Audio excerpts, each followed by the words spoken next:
Up next, our time to focus in on weather with Nebraska Extension Ag climatologist and Market Journal's chief meteorologist, Eric Hunt. Eric, what are you tracking as we turn to the week ahead? Thanks, Bryce. Looking for some pretty good chances for moisture across the western portion of the state this week. Compliments to this trough, which will be kind of the dominant feature down here in the southwestern United States. And as the week moves on, it will move east into Kansas. Region will be pretty dominant here across the Great Lakes region, which will keep most of the north central U.S. relatively warm and dry for this next upcoming week. Again, we're looking at temperatures being mostly above average this next week, particularly the further east and north you go in the state. I think this will be more of a feature of overnight lows being a little bit warmer, probably looking at highs being mostly in the 70s, maybe a little bit cooler than that at times here, especially across portions of the Panhandle and southwestern Nebraska, where we're more likely to have additional precipitation. Speaking of moisture, I think as we get into Tuesday, we are looking at widespread showers and thunderstorms across the front range down into Texas. So I think there's a pretty good chance of picking up at least a half inch, maybe an inch of moisture here across portions of southwestern Nebraska, and a pretty good chance of picking up a half inch of rain across the northern Panhandle, getting into more of the central sections of the state as we head into Wednesday. The bigger question will be how far east does the precipitation make it? Some of that will depend on how far east this low pressure or this upper level low gets, and a lot will also depend on how much dry air has to be overcome coming in from the east.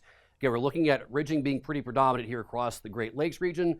So have some dry easterly flow coming in, so that may really cut off the eastern side of the state with precipitation here this next week. Again, looking at least in terms of anomalies, we're looking at significant precipitation a little bit further south of the state line, but definitely chances for above average precipitation for this next week across western Nebraska, which we could really use out here. Likely be drier than average across the eastern section of the state and getting into the central and eastern sections of the Corn Belt. Likely going to be a lot of good planting windows open here. CPC keeps this at least a good portion of Midwest dry going through May 7th through 13th, keeping it a little bit wetter across the western United States. Also warmer than average favored. Again, there may be some cooler afternoons here at times if we have more precipitation across portions of the state. But generally speaking, we're not looking at any major anomalous cold blasts coming in that would bring us a really late spring freeze. As we head into the middle of the month, again, if this is a little bit out there, but if this does come to fruition, this would bring a chance for showers and thunderstorms across a good portion of the central plains and western Corn Belt. So there will be chances of moisture as we head toward the middle of the month. But I do think if you are in the eastern side of the state, we are not looking at a lot of precipitation coming here in the next 7 to 10 days. Looking at sea surface temperature anomalies, the La Nina is basically gone, but I do think we have to be concerned about the cooler temperatures here off the eastern Pacific, off the coast of California. If that continues through the summer, that will favor more ridging across the central and western portion of the continent, which would certainly prevent us from having a lot of precipitation this summer.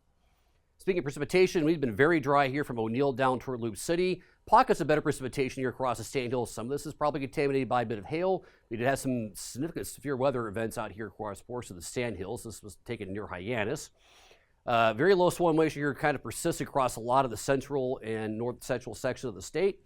And very poor rangeland conditions here across the eastern Sandhills according to VegDry. Soil temperatures right now are mostly in the 50s across the state. And this is the temperature and precip roundup for the week ending April 26, 2025. Back to you, Bryce.